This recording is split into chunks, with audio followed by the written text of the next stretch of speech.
Looking at our world from a theological perspective, this is the Theology Central Podcast, making theology central. Have you ever heard someone make a statement that absolutely made you afraid? Have you ever heard someone make a statement that made you feel very anxious? It created a great amount of worry inside of you. Have you ever heard someone make a statement that was absolutely terrifying to you? Have you ever heard someone make a statement that was absolutely frightening? Have you? I'm guessing that there's been at some point in your life, someone made a statement and it made you afraid. It made you anxious. It made you start worrying. It created fear. It made you terrified. Maybe you considered it frightening. I'm assuming that's had to happen to you at least once in your life. Maybe you've been able to escape that, but many times in my life, something has been said and it created those emotions. And I don't want to sound hyperbolic. I don't want to use hyperbole here, but let's just say maybe I can't go all the way with terrifying or frightening. I don't know. Maybe I can't. Let me just say this. I just saw a headline with a statement that someone supposedly made that has at least given me great concern. And with that, let me welcome everyone to the Theology Central Podcast for this Tuesday, June the 28th, 2022. It is currently 5:26 p.m. Central Time. Now, if you know anything about this podcast, if you know anything about the Theology Central Podcast, there is a theme that I return to over and over and over and over and over and over again. And that theme is that the American church has been politically hijacked, that the American church has become distracted and hijacked with political ideology, and that the church in many cases has prostituted itself to, the world of politics. It's prostituted itself for political power and political influence, and that the church has, in a sense, stopped being the bride of Christ, and it's become, the mistress for politicians. It's given itself over to politicians and saying, here, whatever you need, you use us as long as we can get some things from it. And what the church has decided is that the world doesn't look very godly anymore. What the church has decided is that the world is ungodly and that it hates Christianity and it rejects biblical morality and that it's rejected the biblical teaching on sexuality, or it's rejected all of these things. And the church has decided, guess what? We've got to fight this. We've got to take a stand against it. So where can we find the power to stand against it? Where can we find the way that we can push this back and we can impose a biblical morality on this fallen and messed up world? They found it in the world of politics and in politicians. And that's what we've turned to fight these things. We've turned to fleshly and carnal methods to fight spiritual problems, and that we have constantly are fighting symptoms instead of going after the disease, and that the church has been so politically hijacked that in many cases we've abandoned the gospel, we've abandoned Bible concepts, we've abandoned theology and doctrine, and we're giving ourselves over to culture wars and political victories. I talk about that all the time. I talk about Christian nationalism and how I am gravely concerned about the dangers of Christian nationalism in this country and what the implications it has for biblical Christianity. Because here's what happens when the church gets politically hijacked, when Christian nationalism starts coming in, biblical Christianity gets erased. It gets wiped off the face of the earth. And what takes its place is this mutated form of Christianity that's more political than it is biblical. It's more political than it is theological. It's more ideological driven than it is gospel focused. It's more man-centered than Christ exalting. This is what happens when this takes place. So I've constantly warned about Christian nationalism, the political hijacking of the church. I've complained about it, yelled about it. I keep telling Christians we need to be more influenced by Matthew, Mark, Luke, and John than Tucker Carlson, Glenn Beck, and Mark Levin, and Sean Hannity. We've got to get back to a biblical mindset. I say these things.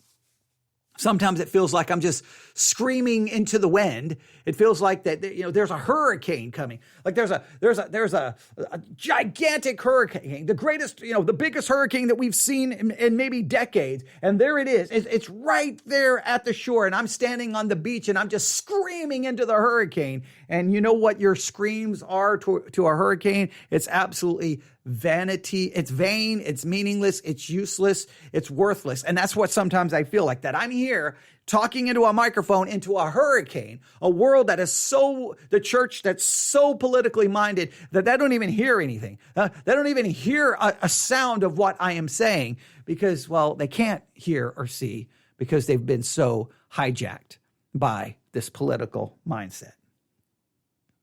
I've been talking about this in so many different ways. No, the one thing I've tried to do is I've tried not to let my desire to fight the political hijacking of the church to hijack me from the gospel. And see, one thing, you can be politically hijacked by the church, and then you can become yourself hijacked in your attempt to fight the political hijacking of the church. You can say, look, Christian nationalism is everywhere. Okay, great. You are against Christian nationalism. But in a sense, Christian nationalism has still hijacked you because you're dedicating all of your time and all your focus and fighting it instead of spiritual growth, prayer, fasting, Bible study, scripture memorization, scripture meditation. So in other words, in some cases, you can be politically hijacked by Christian nationalism and you're going along with it, or you can be hijacked with a fight against it. And so I've tried to maintain a balance here, right? Like we do podcast episodes where we may talk about things going on in the culture, but I go right back to Bible study exercises. I go right back to our current series and 30 scriptures in 30 days. And then a new series that's kind of emerging is a discussion about spiritual pride. I can immediately go to those things to balance it out, because if I'm not careful, I won't be spiritually focused. I won't be gospel focused. I'll spend all of my time fighting these things that I'm against, and those things will then still have a profoundly negative impact on my spiritual life. But the church has got to get back to being a church, not culture warriors, not fighting all of these things, but getting back to the Bible and the gospel and preaching and teaching and discipling and scripture memorization and prayer and fasting. These things that are just like Christianity 101. Now, I say all of this because at 3:52 p.m. from the website The Hill, we read these words. Lauren Boebert says she is tired of separation between church and state. The church is supposed to direct the government. What? Representative Lauren Boebert, Republican, has said, there's a quote right here, that she's tired of the separation between church and state and that the church is supposed to direct the government. That is frightening. That makes me worried. That creates some form of anxiety. That makes me scared. And it makes me like, what is happening? That the church is supposed to direct the government? Do you really believe that? Now, I don't know what Lauren Boebert thinks. I don't know what Lauren Boebert thinks. Oh man. I can't. I just got to read this again. That Lauren Boebert is tired of separation between church and state. This is an elected official in the United States government saying she's tired of the separation of church and state, and she thinks the church is supposed to direct the government. Okay, well, what about a mosque or Islam directing the government? What about Hinduism directing the government? What about Jehovah's Witnesses directing the government? What about Mormons directing? What about Satanists directing the government? The church. When you say the church, are you saying which denomination? Catholicism, Greek Orthodox, Baptist, Presbyterians? Has she not read a book on church history that how you just read anything about church history, when church and state merges, people start dying. church and state merges, then hey, we're going to make heresy, we're going to make false doctrine a crime that will be prosecuted by the federal government. Okay, well, if Catholics are in charge, Protestants start dying. If Protestants are in charge, Catholics start dying. Well, if Lutherans are in charge, Anabaptists or Baptists may start dying. If Baptists are in charge, the Lutherans may start dying. If Baptists are in charge, Presbyterians may start dying. If Presbyterians are in charge, Baptists may start dying. If Calvinists are in charge, the Arminians may start dying. If the Arminians in charge, Calvinists may start dying. It's an absolutely frightening concept. Now, we got to read about this. We got to read about it. Now, I want you to understand that I literally just saw this quote minutes ago. I was downstairs in my study and thinking, okay, what am I going to do? I was working on creating the artwork for our series on spiritual pride and trying to get some feedback going, okay, well, it's not great, but it's going to work because it's already the proper dimensions and everything. Okay, I'm just going to go with it. And then I get that done and I'm like, okay, so what do I do? It's after 5, it's Tuesday. Let's see.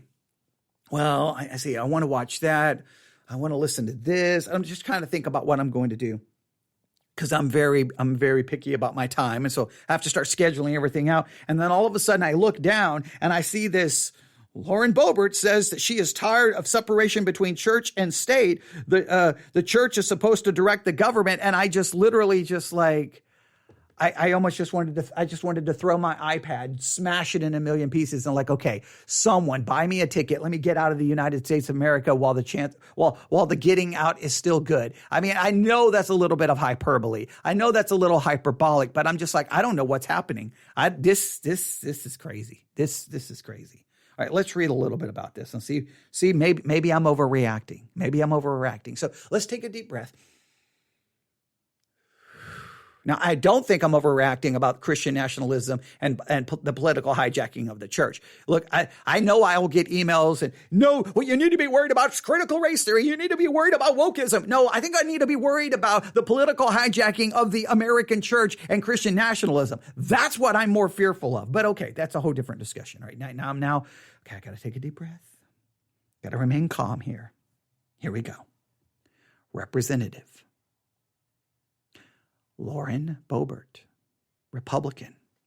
Is she from Colorado? I can't remember.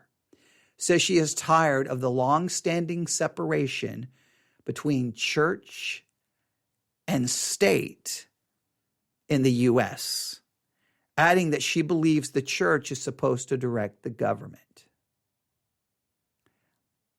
In a Sunday speech at the Cornerstone Christian Center in Basalt, Colorado, ahead of her primary election on Tuesday, Boebert argued that the government is not supposed to direct the church, falsely claiming that dividing religion from the system of government was not what the founding fathers intended.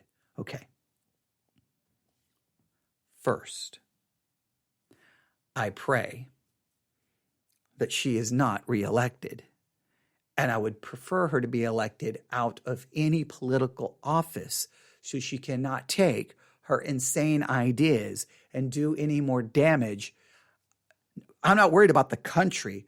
Do any more damage to Christianity, all right? I don't want her speaking as if she's somehow a spokesman for Christianity in the public square, because this is horrific and horrible. This hurts people's perception of Christianity, because these kind of comments make Christianity appear to be nothing more than a political movement in order to take over and try to force Christianity through the imposition of political law and political force. That turns out that creates a hostility towards the church, not because of the cross, not because of Christ, not because of biblical morality, but they see us as a political enemy that must be destroyed, and that is not good for anyone. So I don't want her to be reelected in any way, shape, or form.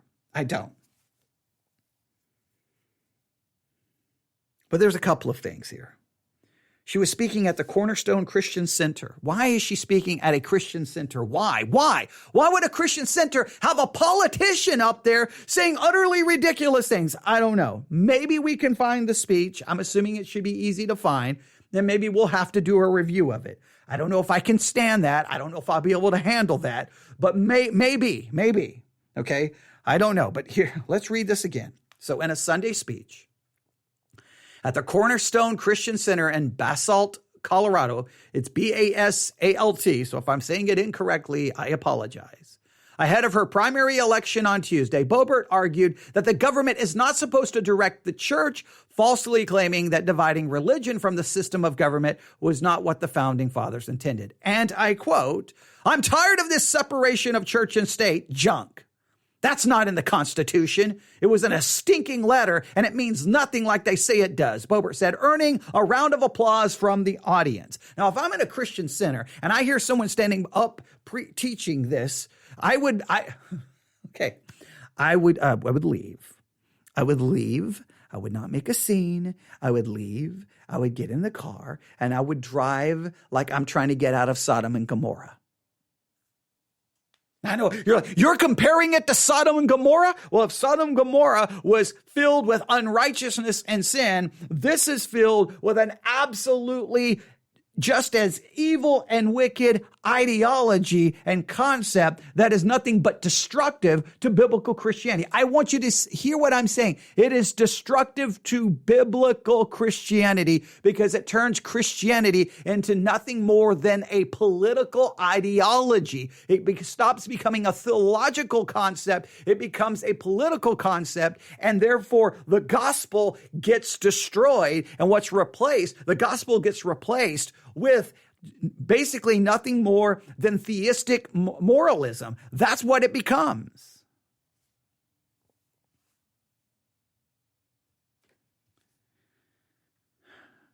Let me read this again. I'm going to quote this again. I am tired of this separation of church and state junk. That's not in the Constitution. It was in a stinking letter, and it means nothing like they say it does, Boebert said, earning a round of applause from the audience.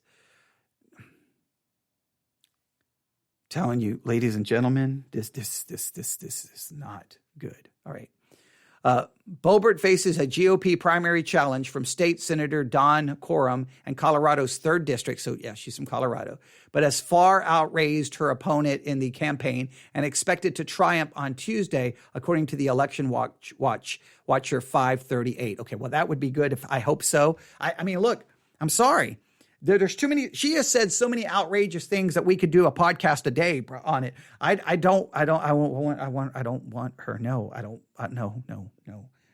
Has nothing to do with me. I'm not involved in politics. I don't vote, but I don't want that kind of concept. It's got to go. It's got to go. And it doesn't need to be preached in a Christian center.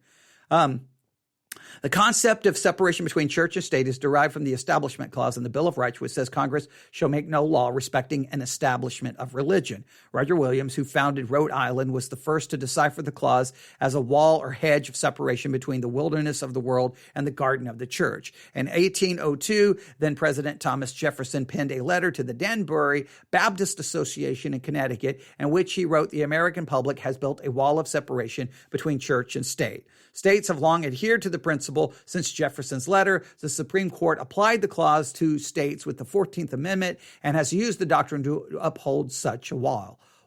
However, the current High Court, which is a conservative majority, has recently ruled increasingly in support of religion in public spaces. The Supreme Court this month struck down a Maine policy that prohibited religious schools from receiving taxpayer-funded tuition aid and ruled in favor of a football coach in Washington State who prayed at a 50-yard line after public school games. Now, let me just say a couple of things about these two concepts. Just so that you know, if you want the government to give money to religious schools, then don't get upset if they're giving them to an Islamic school or a Hindu school, or even if the Satanic Church wants to start a school and they get federal funding. Any religion should be given that federal funding, and that anyone who wants to go to a religious school should be able to get whatever that federal funding goes to. You can't get upset and get mad. And if you got a coach who's saying prayers, you can't get mad if the coach is a Muslim and he's praying to Allah, or if the coach is the member of the satanic church and he wants to say some prayer to Satan, or if the person is a witch and wants to give some incantation to their deity, then you can't get mad. The freedoms you demand are the freedoms you give. The freedoms you take away are the freedoms you give up. You sacrifice yourself. So many Christians demand freedoms, but they want to deny them to others. No, can you imagine if a Muslim man was kneeling down and praying as a football coach? In some communities, Christians would lose their mind and like, absolutely not. You're not going to be promoting Islam to my kids. Well, you got no problem if a coach is praying if he's a Christian coach praying. All I'm saying is, if you want the freedom, you got to give the freedom. You deny the freedom, you sacrifice the freedom. Now, we can get to a whole discussion about separation of church and state, and they go into a little bit of discussion about it, how it's used, what it's not used. Look, I strongly in favor of it. I don't want the government in the church, and I don't want the church necessarily in the government. I don't want the church directing the government, controlling the government. What I want the church to do is preaching the gospel. What I want the church to do is disciple Christians. What I want the church to do is to properly celebrate the Lord's Supper in a correct biblical manner, administer baptism in what I believe is a biblical manner. I want the church to be involved in prayer, fasting, praise, and preaching. That's prayer, praise, fasting, preaching, that proclamation, discipleship, all the different things that the Bible calls the church to do. The church is not called nowhere to establish some kind of theocracy, some kind of Christian nationalism. And Jesus doesn't go around telling the disciples, here's what we got to do. We got to get in public office. You got to recapture Rome for Jesus. None of that nonsense. Go and preach. Equip saints so they will no longer be tossed to and fro with every wind of doctrine, teaching them to obey. You preach, you baptize, then you teach to obey.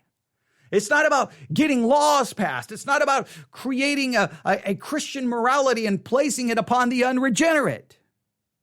The unregenerate need the gospel. They don't need morality.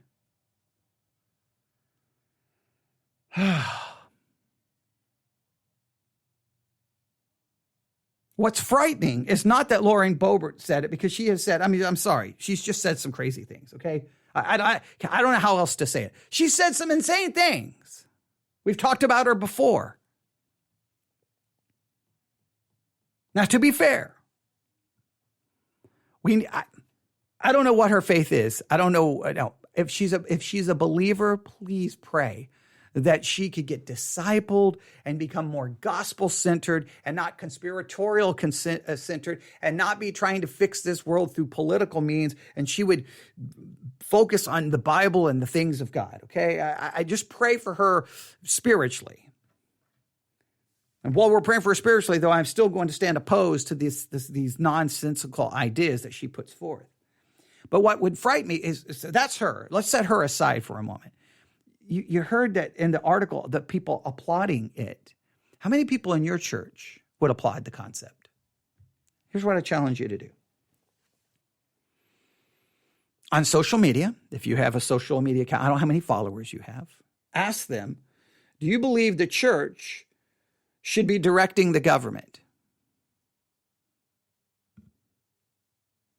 And just see what they say. Are you tired of this? You can say it almost in there. Are you tired of this, separation between church and state? Are you tired of this? Do you think the church should be directing the state? And see how many say yes. I'm hoping that my experiment is going to just prove to be like, well, everyone said absolutely not. I'm hoping that you're going to report back. I know we got someone who teaches Sunday school. I think we have 2 individuals who teach Sunday school. I know who listen to us. We got people who probably have social media accounts that who knows how many followers. Just start asking and if you do on social media, you may not want to do it in an open thing. Just message all of your individual Christian friends, and if all of your friends or followers are Christians, then just ask in a general way and just say, hey, are you tired of the separation between church and state? Do you feel that the church should be directing the state, or should the church should be directing the government? Are you tired of the separation between church and state? And do you feel the church should be directing the government? And if it's over 50% of professing believers saying yes, or if your church Over 50% is saying yes. You need immediately find your pastor and say, we got to talk. This is what's happening in this church. And if your pastor's like, well, I agree, well, then just say, thank you so much for everything you've done for me. Thank you so much for everything you've done for my family. We really appreciate you, but we got to go. We got to get as far away from this place as possible. We got to go. It's goodbye. We have to leave. We got to run, because that means something's not right. I'm hoping this is just Lauren Boebert. It's just another crazy thing she said. But what scares me is the people in the Christian Center applauded. Hopefully, if we find audio or video of it, maybe it's just kind of like, like 4 or 5 people going, yay, and everybody else is kind of going, what is happening? I'm hoping it's not like everybody's like, yeah, and it's just like across. Well, I don't know. Maybe you would expect it from an audience who is at a Christian center listening to a Republican representative, Lauren Boebert. I mean, if you're at a Christian center to hear her speak was that on a Sunday? On a Sunday, I guess, was that the sermon? I don't know. I thought Christians were against women. Maybe she wasn't preaching. Hey, Beth Moore, the men in the church won't get mad at you, and you won't get accused of doing anything wrong if you'll just become a politician. Then you can preach at the church on Sunday, and then everyone will love it. Okay, yeah, I'm a little bit being sarcastic, but okay. I don't know what to say. I don't want the church directing the government. I want the church to be the church, right? I want the church to be the church. That's what I want. We supposedly have transcendent morality, transcendent truth, the gospel, salvation, hope, joy. We're supposed to have the world out there is like a desert. It's like an absolute desert, and there's no life, and everything is dead. And the church is supposed to be this oasis. It's supposed to be a garden where there is hope and peace and joy and forgiveness and salvation. But we want them to come to us. You don't get what the church is and everything that we have. You don't accomplish that through political means. That's fleshly means. It's through the proclamation. It's preaching. It's prayer. It's loving our enemy, turning the other cheek, preaching and praying. It's that kind of thing. I don't know what's happened, but I'm just going to stop right there, because it's just, wow. In conclusion, Lauren Boebert, I want to say Lauren, but Lauren Boebert says she's tired of the separation between church and state, and the church is supposed to direct the government. We've got to do everything in our power to purge this political hijacking and Christian nationalism from Christianity. We've got to get back. We've got to bring back and restore biblical Christianity. And it's going to require everyone doing their part. Give me your thoughts. newsif@yahoo.com. newsif@yahoo.com. That's newsif@yahoo.com.